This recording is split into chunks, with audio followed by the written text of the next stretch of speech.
Mohanavani Telugu podcast వింటున్న శ్రోతలందరికీ హృదయపూర్వక ధన్యవాదాలు. జంతువులకున్న వివేకం. లంకాపట్టణంలో రావణవధ తరువాత సీతమ్మ స్వామి హనుమకు వివరిస్తూ, జంతువుల పాటి మంచితనం అయిన మనుషులకు ఉండాలి కదా, దీనికి నీకు ఒక కథ చెబుతాను విను అంది. ఒకానొకప్పుడు ఒక పెద్ద అరణ్యంలో ఒక వేటగాడు తీవ్రంగా గాలిస్తున్నాడు. అకస్మాత్తుగా ఒక పెద్ద పులి ఎదురైంది. ఆకలి మీద ఉన్నట్లుంది. అది మీద పడేలోగా ప్రాణభయంతో పరుగు లంఘించుకున్నాడు. అది తరుముకొస్తున్నది. దారిలో ఓ పెద్ద చెట్టు ఒకటి కనిపిస్తే గబగబా ఎక్కేశాడు. దానికి అందకుండా ఉండాలని అన్ని కొమ్మలు దాటుకుంటూ పైకి ఎక్కుతూ పోతున్నాడు. వెనక తరుముకుంటూ వచ్చిన పులి చెట్టు కింద తిష్టవేసింది. ఎప్పటికైనా దిగకపోతాడా అని కింద కాపు కాసింది. మరో 2 కొమ్మలు దాటితే చిటారు కొమ్మను అందుకోవచ్చని రొప్పుతూ పోతున్న వేటగాడికి పై కొమ్మను పట్టుకునేంతలో అక్కడ గుబుర్లలో ఒక భల్లూకం అంటే ఎలుగుబంటి కూర్చుని ఉంది. కింద చూస్తే పులి చూపు అతని మీదే ఉంది. ముందు చూస్తే వేటగాడికి సమీపంలో భల్లూకం. చావు ఖాయం అనుకుని గుండె దిటవు చేసుకున్నాడు. ఊపిరి బిగపట్టుకుని చావు కోసం చూస్తున్నాడు. ఈలోగా పెద్ద పులి ఎలుకబంటితో, వీడు వేటగాడు, నన్ను చూసి పారిపోతూ ఈ చెట్టెక్కాడు, నేను వెళ్ళిపోతే నిన్ను చంపేస్తాడు, అందుకని వీడిని నమ్మకు, వాడిని కిందకు తోసేయి, తినేస్తా, నిన్ను వదిలిపెట్టేస్తా అంది.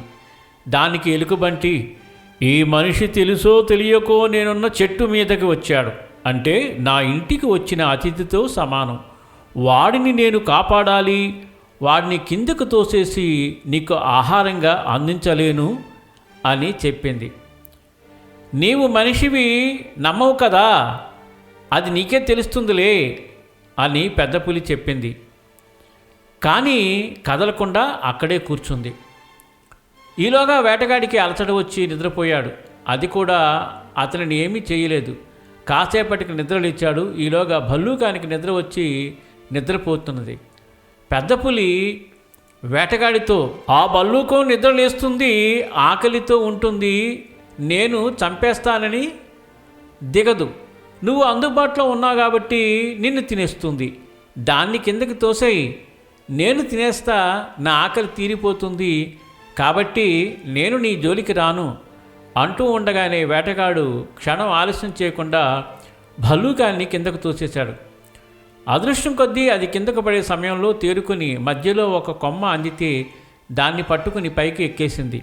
వెంటనే పెద్ద పులి అంది, నేను ముందే చెప్పా, వాడిని నమ్మొద్దు, ఇప్పటికైనా తెలుసుకున్నావు కదా, వెంటనే తోసేయి వాడిని అన్నది.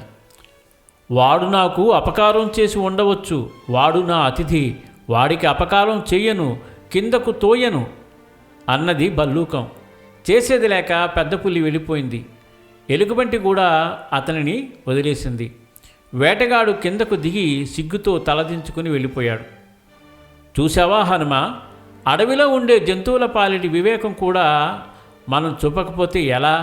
అందువల్ల ఆ రాక్షస స్త్రీలను చంపవద్దు, వారి జోలికి పోకు. చాలా అద్భుతమైన కథ అండి. ఇంతవరకు మన ఛానల్కి ఎవరైనా సబ్స్క్రైబ్ చేసుకోకపోతే ఇప్పుడే ఈ క్షణమే సబ్స్క్రైబ్ చేసుకుని ఆ పక్కనుండే బెల్ బటన్ మ్రోగించండి. మళ్ళీ మరొక అద్భుతమైన షార్ట్ స్టోరీతో మీ ముందుకు వస్తాను. ధన్యవాదాలు.